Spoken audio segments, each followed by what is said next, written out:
got US certificate.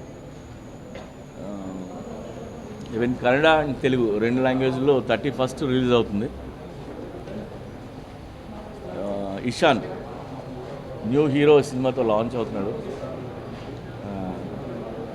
ఇప్పటివరకు వచ్చిన like poster కానీ ట్రైలర్ కానీ వెరీ గుడ్ రెస్పాన్స్ వచ్చింది. And even the audio also Sunil Kashyap music చేశాడు తనకి ఈ సినిమాకి. దానికి కూడా మంచి రెస్పాన్స్ వచ్చింది.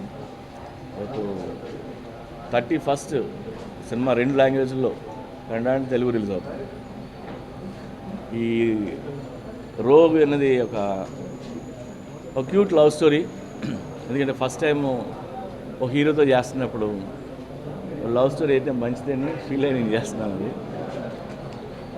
సినిమాలో ఈ సినిమా యూఎస్పీ ఏంటంటే అందరూ కొత్త వాళ్ళు, హీరో బాగున్నాడు, ఇద్దరు హీరోయిన్లు ఉన్నారు, అండ్ విజువల్స్ బాగున్నాయి, మంచి పాటలు ఉన్నాయి. It's a good entertainer. So actually ఈ సినిమా ఎప్పుడో డిసెంబర్లో రిలీజ్ అవ్వాలి. మేము సమ్మర్ టైం అయితే బాగుంటుందని చెప్పి ఇప్పటివరకు వెయిట్ చేసి ఇప్పుడు రిలీజ్ చేస్తున్నాం. So it's a youthful film. ఈ సినిమా కథ అంతా కలకటాలో జరిగే కదా. సో మేము షూటింగ్ అంతా కలకటాలో షూట్ చేసాం, కొంత క్రైబీ ఐలాండ్లో షూట్ చేసాం, ఒకటి Kanchanaburi forest and Bengaluru and Hyderabad, ఇలా రకరకాల లొకేషన్స్లో షూట్ చేసాం. అండ్ నాకు బాగా నచ్చింది ఏంటంటే సినిమా విజువల్లీ చాలా బాగుంటుంది. సినిమా చూడడానికి కానీ, లొకేషన్స్ కానీ, యాక్టర్స్ కానీ. అండ్ ఇందులో మన్నారా చోప్రా, ఏంజిలా హీరోయిన్స్, అలాగే ఆలీ గారు ఉన్నారు, పోసాని, అలాగే కొత్త విలన్ సినిమాలో ఇంట్రడ్యూస్ అవుతున్నాడు, అది పేరు Anoop Singh Thakur. Is also very good actor. And Ejaz Khan, Chirag, రకరకాల అందరూ కొత్త వాళ్ళు ఉన్నారు, కొత్త సింగర్స్ ఉన్నారు సినిమాలో. ఫస్ట్ టైం ఛాన్సెస్ వచ్చినాడు. So it's a youthful entertainer. నేను ఈడిట్ సినిమా పెట్టినప్పుడు, ఈడిట్ అంటే చాలామందికి తెలుస్తుందా తెలీదా?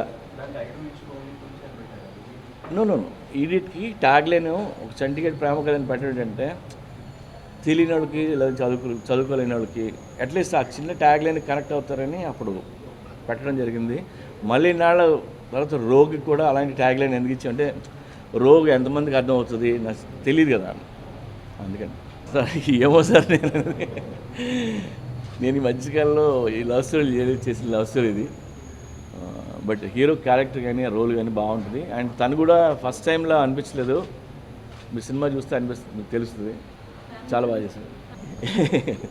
ఏం కదండి, చూడొచ్చండి. ఒకవేళ అలాంటి ఏమైనా ఉన్నా సెన్సార్లు కొన్ని షార్ట్లు కూడా తీస్తారు, టెన్షన్ ఏం లేదు. నిజంగా ఏదో నమ్మి లేదంటే ఒక గట్ ఫీలింగ్తో వెళ్తుంటాం, కథ బాగుందా, విజువల్స్ బాగుందా, నిజంగా మనకు ఒక్కొక్కసారి తెలియదు. నిజంగా నాకు తెలియదు.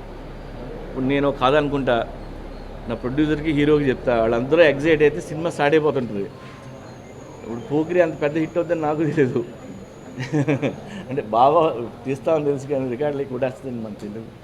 అండ్ ఒక సినిమా రిలీజ్ అయినాక అప్పుడున్న పరిస్థితులు లేదా ఆపోజిట్ ఉన్న సినిమాలు ఏంటి, వెదర్ బోల్డ్ ఉంటాయి, 100 కారణాలు ఉంటాయి.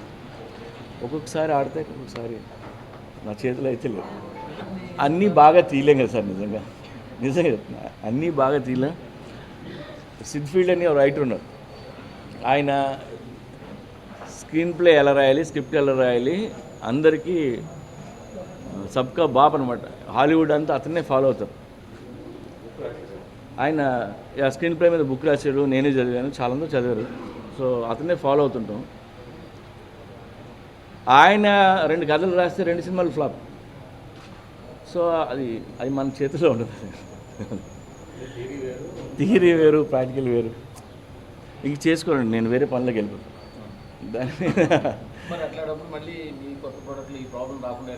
కాదండి, ఒక ఐడియా ఉంటుంది, బట్ దాని గురించి ఎక్కువ నేను ఆలోచిస్తున్నాను. ఇంకా చేస్తుంటే బాగుంది, డెఫినెట్గా ఒక కాపీ వచ్చినాక ఇది అలా చేస్తుంటే బాగున్నాయి ఆప్షన్స్ వస్తాయి. నేను ఎవరికైనా చూపిస్తే వాళ్ళు కొన్ని ఐడియాలు ఇస్తుంటారు. ఒకసారి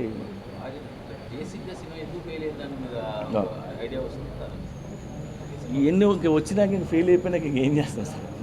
అలాగే నా హీరోలు కొద్దిగా టఫ్గా, ర్యాష్గా, డైనమిక్గా ఉండే ఉంటాయి.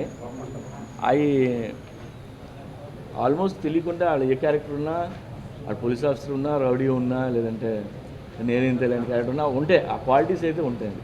అలా మాట్లాడితే అలా మాట్లాడతాను తప్ప పొలిటికల్ లింక్ చేసి లేదంటే అలాంటి డైలాగ్ అయితే చాలా డైనమిక్గా కనిపిస్తాడు నాకు. వెరీ యంగ్గా కనిపిస్తాడు. యా అవును.